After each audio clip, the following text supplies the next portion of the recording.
Bilowgii qarnigii 9aad, boqortooyadii Farankiishka ay lahaayeen dadkii Farankiiska ahaa ayaa ahayd super power aan la loodin karin. Waxay soo jirtay boqortooyadani ilaa qarnigii 5aad. Waxay ka soo talinaysay wadamada France, Germany, Belgium, Luxembourg, Netherlands, Switzerland, Austria, waqooyiga Italy iyo qaybo Spain iyo bartamaha Yuruba. Waxay haysatay boqortooyadani hanti ballaaran iyo dahab aan xisaab lahayn. Waxay maamuleysay ganacsiga qaaradda Yurub, waxayna lahayd kaymo hantida dhex taalla aan cidi waardiyeyn oo la ilaalin. Boqortooyadani hogaamiyahoodii markii uu geeriyooday waxaa qabsaday masiibo weyn. Waxaa isku qabsaday xukunkii carruurtii uu boqorka awowga u ahaa. Dagaal sokeeye ayaa sidaasi ku dilaacay. Boqortooyadii awoodda badnayd way kala qaybsantay, waxayna noqotay mid curyaanta. Vikingsku xagga badda iyagoo kasoo qoraansanaya boqortooyadan iyo dalkan Faransiiskaba waxay u arkaan jaanis fiican inay hantidan soo doontaan oo gurtaan. Boqortooyadan isku jeedana wax baqdina kama qabaan. Qarni dhac iyo boob iyo dil ah ayay isu diyaariyeen burcadii Vikingsku. Vikingsku si ay u qabsadaan waddankan Faransiiska waxay howlgeliyeen doonyahoodii dhaadheeraa ee cabsida badnaa.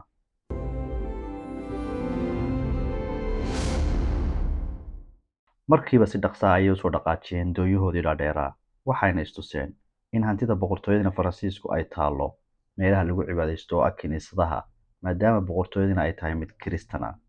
Kiniisadaha ayay dahabka, silfarka iyo hantida oo dhan ku ururin jireen, wax waardiye ahina ma aysan lahayn hantidaasi. Vikingsku halkaa waxay ka arkeen jaanis aada u wanaagsan. Waxay bilaabeen inay tuulooyinkii ay ku yaaleen kiniisaduhu weeraraan, dadka halkaasi joogana laayaan, hantida iyo dahabkana gurtaan. Inta aan boqorka guud ee deegaanku qayladhaanta dirinna ay doonyahoodii dib u raacaan oo dhulkoodii u fakadaan. 10 sano ayay qaabkan u boobayeen hantida halkan taalla.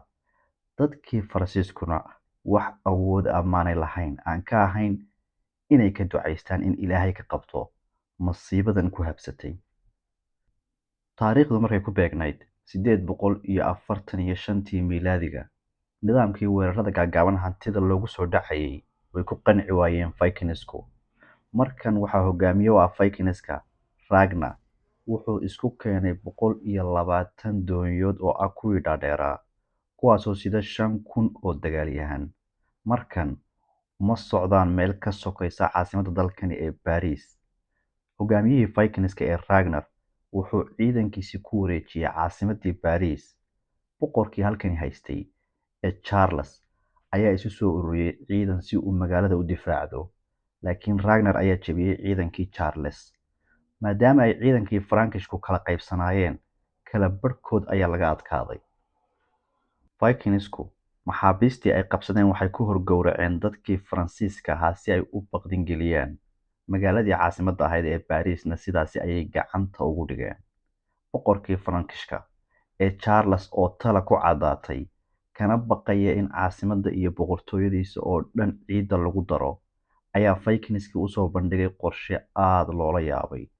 Wuxuu ku yidhi, waxaan idin siinayaa in ka badan 3,000 oo kiilogaraam oo dahab iyo silfar ah ee iskaga kaaya taga oo hana burburinina. Vikingsku markan waxay ogaadeen baqdinta Faransiiska ku dhacday inay faa'iido badan ka heli karaan.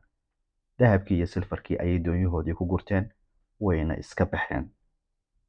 Vikingsku markan waxay la laabteen guul ay si fudud u gaadheen, laakiin boqortooyadii Faransiisku ma aysan ahayn mid si fudud cagta loogu hayn karo. Dib ayay isu soo abaabuleen.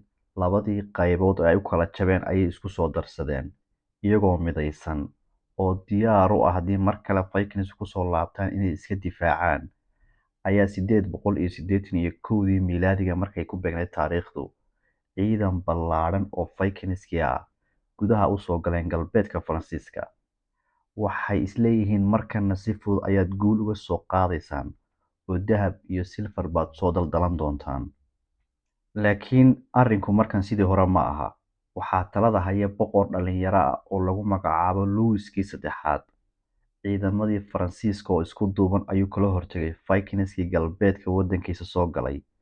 Markiiba ciidamadii Vikingska cagtaa la mariyay, waxaana laga dilay 8,000 oo ciidamadii Vikingska. Halkaasina waxaa ka caddaatay in Vikingska haddii la isu kaashado la iska celin karo, dhulkana laga difaacan karo.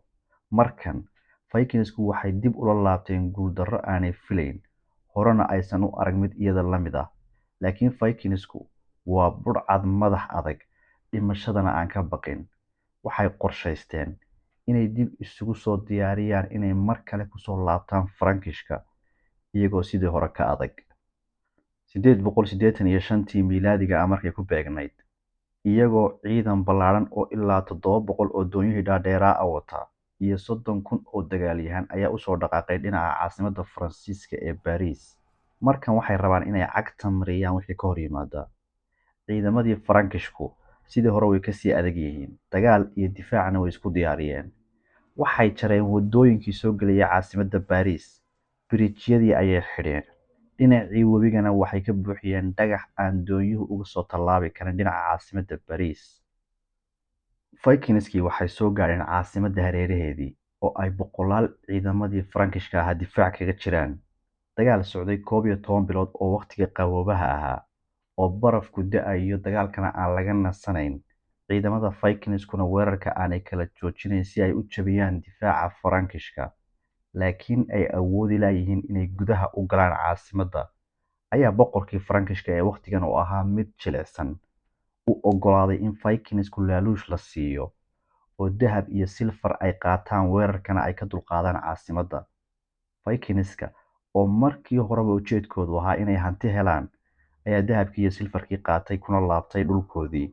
Laakiin dagaalkan waxaa lagu xaqiijiyey in haddii difaac adag la galo, doonyihii dhaadheeraa ee ciidamada Vikingska laga hor istaagi karo inay gudaha usoo galaan magaalooyinka iyo caasimadihii Yurub. Sidaasi kuma aysan quusan Vikingskii, markoodii ugu dambeeyay ayay kusoo noqdeen Faransiiska. Hogaamiye Rollo la dhaho ayaa wata markan. Hogaamiyahan iyo ciidankiisii ayaa soo weeraray dhinaca waqooyiga Faransiiska, taariikhdu markay ku beegnayd 911kii miilaadiga. Vikingsku waxay rabaan magaalo Chartres la dhaho oo hanti badani taallo inay qabsadaan.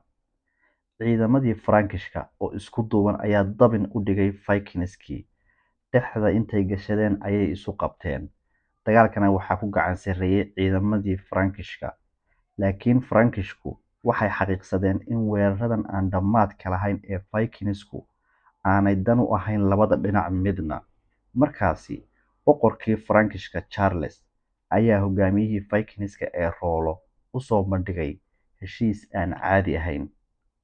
Rollo waxaa loo oggolaaday in dhul ballaaran laga siiyo waqooyiga Faransiiska, halkaasna isaga iyo ciidankiisu ay degaan, laakiin taas beddelkeeda uu qaato diinta Kiristaanka, sidoo kalena uu biyaha Faransiiska isagu ka difaaco weerarada dambe ee dhinaca Vikingska kaga imaan doona. Hogaamiyihii Vikingska ee Rollo ayaa heshiiskii aqbalay. Boqor Rollo iyo ciidankiisii halkii ayay degeen, deegaankiina waxaa loo bixiyey The Land of Northmen. Sannado aan badnayn kadib, Rollo iyo ciidankiisii Vikingsku dadkii Faransiiska ayay dhex galeen, diintii Kiristaanka ayay wada qaateen, dumarkii Faransiiska ayayna wada guursadeen. Magacoodii hore ee budhcadda baddana waxaa loo beddelay magaca cusub ee The Normans, oo la micno ah reer waqooyigii. Weeraradii Vikingsku ay Faransiiska kusoo qaadeen kuma aysan dhammaan inay dhulkan iyo boqortooyada dalkani la burburiyo, laakiin waxay kusoo gabagabowday in dadkii dhulkan deganaa ay qayb ka noqdaan taariikhdii dhulkanna ay baal dahaba ka galaan.